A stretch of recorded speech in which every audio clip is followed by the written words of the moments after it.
Friends, welcome back to our channel. నేను మీ కుమారిని. Today my recipe పుట్నాల పప్పుతో బెల్లంతో కలిపి చేసిన కర్జికాయలండి. హోమ్ మేడ్, చాలా బాగా వచ్చేసాయి. మీ పిల్లలు పెద్దలు అందరూ తినచ్చండి. దీపావళి పండగ దగ్గరలో ఉంది కదా, దీని స్పెషల్ నేను కర్జికాయలు చేశాను.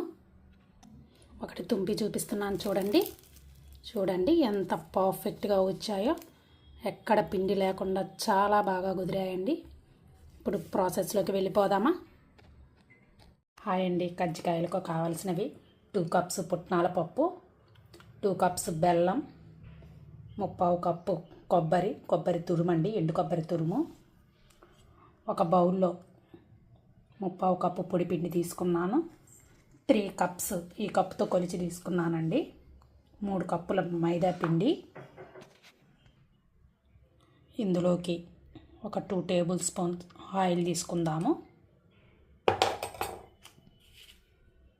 చిటికెడు సాల్ట్, మొత్తం కలుపుకుందాము.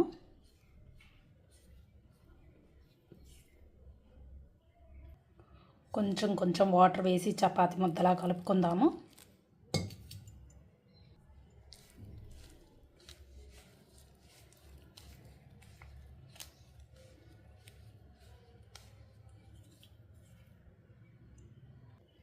చూడండి, పిండిని కలుపుకున్నాము.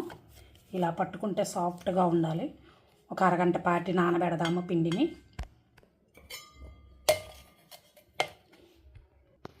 ఇప్పుడు మనం వీటిని బెల్లం, పుట్నాల పప్పు అండ్ ఇలాచీని పౌడర్ చేసుకుందాము. మిక్సింగ్ బౌల్లో వేసుకొని పౌడర్ చేసుకున్నాము. ఇందులోకి కొబ్బరి తురుము వేసుకుందాము, ఎండు కొబ్బరి తురుము. మొత్తం కలుపుకుందాము.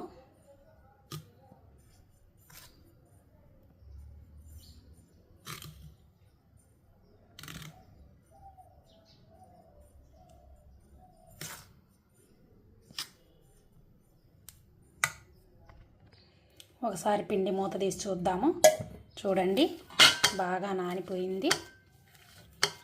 కొంచెంగా ఇలా తీసుకుందాము.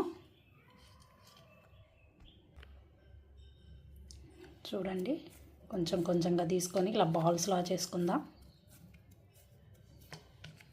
పిండి సాఫ్ట్గా ఉంటే పర్ఫెక్ట్గా వస్తాయి కజ్జికాయలు. చూడండి, ఫ్లోర్ పైన కొంచెం పొడి పిండి వేసుకొని ఇలా 2 సైడ్లను ఇలానండి. ఇప్పుడు చపాతీ కర్రతో మనం రౌండ్గా చేసుకుందాము, చపాతీలాగా. చూడండి, ఇలా రౌండ్గా చేసుకున్నాం కదా, అంత పల్చగా ఉండకూడదు, అంత మందంగా ఉండకూడదు, ఈ మాత్రంగా ఉండాలి.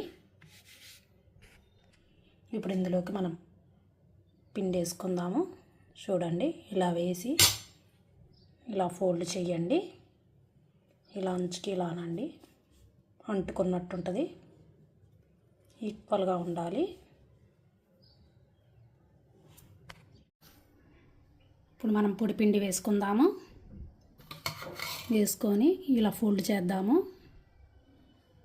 చూడండి, మిడిల్లో ఇలా ప్రెస్ చేయండి. ప్రెస్ చేసిన తర్వాత ఇది మన వైపుకి తిప్పుకొని ఇలా అంచుకి ఇలా రౌండ్గా వత్తండి. ఇప్పుడు మనం అల్లిక పెట్టుకుందాము. మెలిక ఇలా రౌండ్గా రావాలి.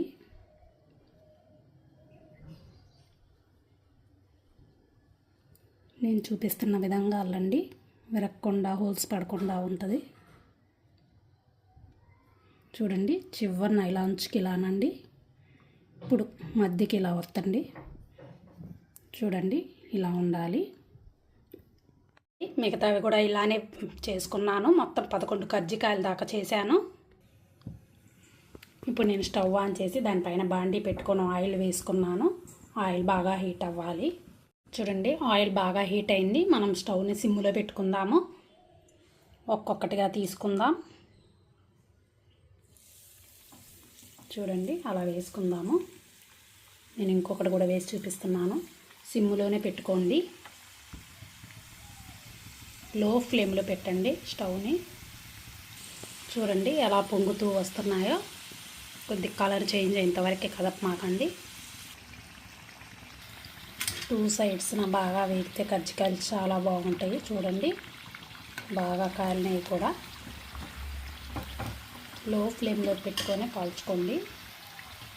ఇప్పుడు మనం ప్లేట్కి తీసుకుందాం ఒక్కొక్కటిగా. ఇలా వంపినట్టు పెడితే ఆయిల్ అంతా పీల్చుకోకుండా ఉండిద్ది. చూడండి, ప్లేట్కి తీసుకున్నాము. ఎక్కడ హోల్స్ రాకుండా చూడు, బాగా వచ్చాయి. మిగతావి కూడా అలాగే వేసుకుందాం మనం.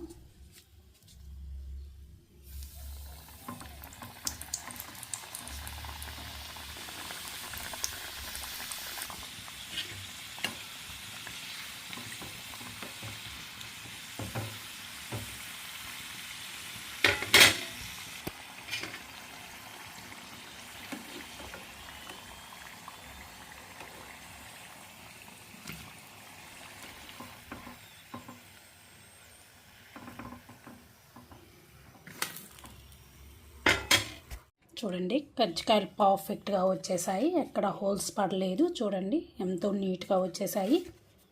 పిల్లలు పెద్దలు అందరూ తినొచ్చండి. నా వీడియో కానీ మీకు నచ్చినట్లయితే ప్లీజ్ లైక్ చేయండి, షేర్ చేయండి.